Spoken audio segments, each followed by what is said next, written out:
Hi hello నమస్తే. నేను మీ నాగేందర్. ఈరోజు మనం క్రూడ్ ఆయిల్ మరియు రిఫైనింగ్ సిస్టమ్ మరియు ఫ్యూయల్ రేట్ పెరగడానికి ముఖ్య కారణాలు ఏంటనే విషయాన్ని గురించి మనం ఈరోజు టాపిక్ లో చర్చించుకుందాం. ముఖ్యంగా క్రూడ్ ఆయిల్ మనము మెసోపోటామియన్స్ 4000 బీసీలో మెసోపోటామియన్స్ విటమిన్ రూపంలో ఉపయోగించారు. వారి తర్వాత 1959లో ఎడ్విన్ డార్క్ అనే మోడర్న్ ఆయిల్ ఇండస్ట్రీస్ ని ప్రారంభించారు. వారి తర్వాత 1989లో ఇండియన్ ఆయిల్ ప్రొడక్ట్స్ ప్రారంభించారు. అది అస్సాంలోని డిజి ఆయిల్ ఫీల్డ్ అనే సంస్థని ప్రారంభించారు. అక్కడ వారు భారత్లోని ఆయిల్ ప్రొడక్షన్ స్టార్ట్ చేశాక కొన్ని ఇబ్బందులు తలెత్తాయి. ముఖ్యంగా ఏంటంటే యూటిలైజేషన్ పెరిగి పబ్లిక్ లో షార్టేజ్ ఏర్పడటం వల్ల 1950 నుంచి 1960 సంవత్సరంలో ఎక్స్పోర్టింగ్ సిస్టమ్ అనేది మిడిల్ ఈస్ట్ కంట్రీస్ తో ఒప్పందం చేసుకున్నారు. Middle east countries organization of the petroleum exporting countries Saudi Arabia, Iran, Iraq మరియు కువైట్ మరియు UAE countries, United Arab Emirates. ముఖ్యంగా మరి మనకి క్రూడ్ ఆయిల్ రేటు దీని వల్ల చేంజెస్ జరుగుతుంది. ముఖ్యంగా వార్ మరియు డెసిషన్ బై ఒపెక్ అనేది మనం ఎక్స్పోర్టింగ్ కంట్రీస్, వారి డెసిషన్ కూడా ఇందులో కీలకమైనది. మరియు సప్లై షార్టేజ్ ఉండటం వల్ల కూడా క్రూడ్ ఆయిల్ రేటు చేంజెస్ జరుగుతాయి. మరియు డాలర్ రేట్ చేంజ్ అవడం వల్ల కూడా మనకు క్రూడ్ ఆయిల్ రేటు చేంజ్ అవుతుంది.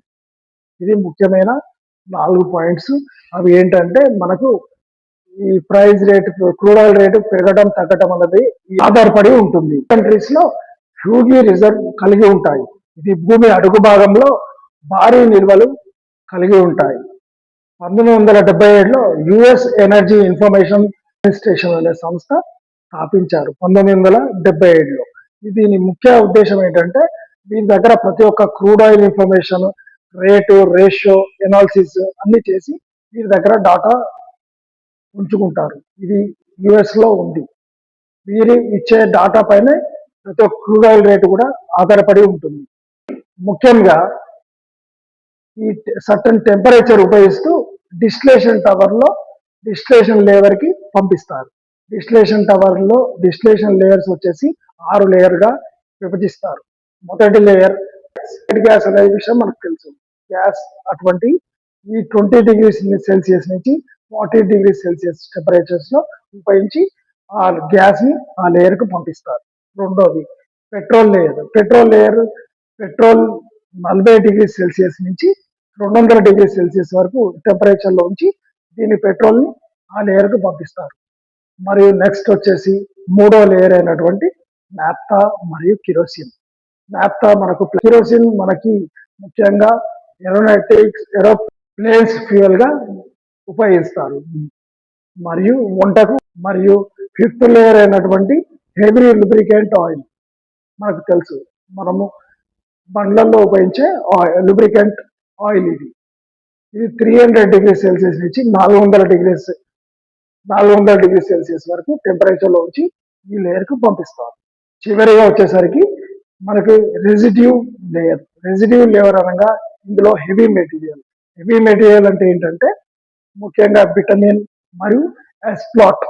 ఇది 400 degree Celsius final degree Celsius. ఈ సెల్సియస్ ఉపయోగించి ఈ టెంపరేచర్ ద్వారా ఆ లేయర్ కి విటమిన్ మరియు ఎస్ప్లాట్ ని పంపిస్తారు.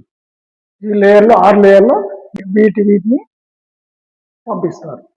ముఖ్యంగా మన భారత్ లో జరిగే సంఘటనల గురించి చర్చించుకుందాం.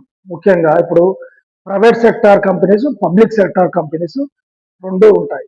ప్రైవేట్ సెక్టార్ అనగా రిలయన్స్ ఇండస్ట్రీస్, నయార్ మరియు shell companies. Public limited companies అనగా పబ్లిక్ లిమిటెడ్ మరియు ఆయిల్ మార్కెటింగ్ కంపెనీస్ అంటాం.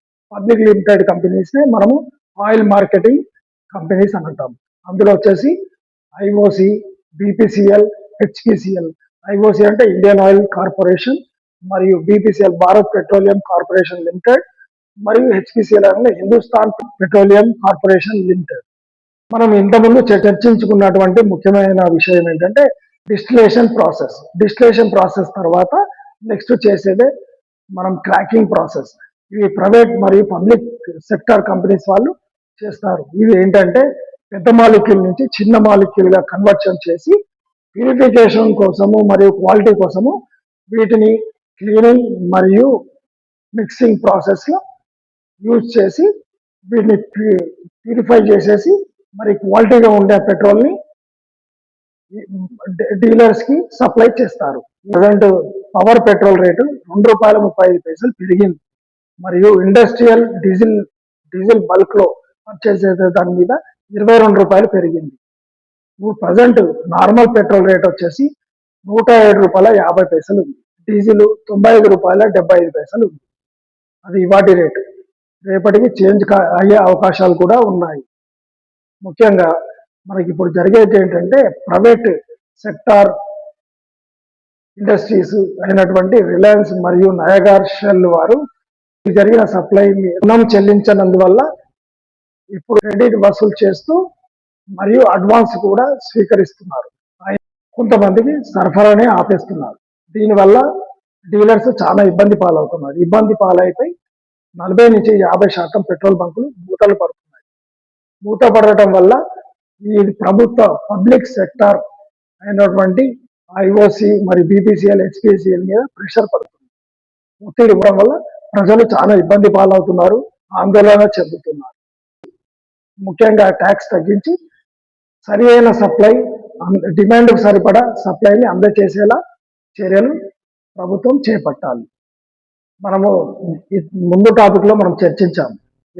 మనకు కావాల్సిన వెజిల్స్ భారత్కు చేరాయి. ఆ చేరడం వల్ల 20 రోజులకు సరిపడా సప్లై కూడా అందుబాటులో ఉంది. కానీ ప్రైవేట్ సెక్టార్ వారు ఆపేసి అన్ని ఇబ్బందులు ప్రజల మీద ఒత్తిడి తీసుకొస్తున్నారు. ఇది ప్రభుత్వం ఇమ్మీడియట్లీ ఆలోచించి ట్యాక్స్ లో తగ్గించి డిమాండ్ సరిపడా సప్లైని ప్రజలకు అందేలా చర్యలు చేపట్టాలి. ఇది ఈరోజు టాపిక్. ఈ వీడియో కనుక మీకు నచ్చినట్టయితే లైక్, షేర్, సబ్స్క్రైబ్ చేయండి. మరిన్ని కొత్త టాపిక్స్ కావాలంటే కామెంట్ బాక్స్ లో మీరు మెన్షన్ చేస్తే నేను నెక్స్ట్ టాపిక్ మంచి టాపిక్ తో మీ ముందుకు వస్తాను. Thank you. జై హింద్.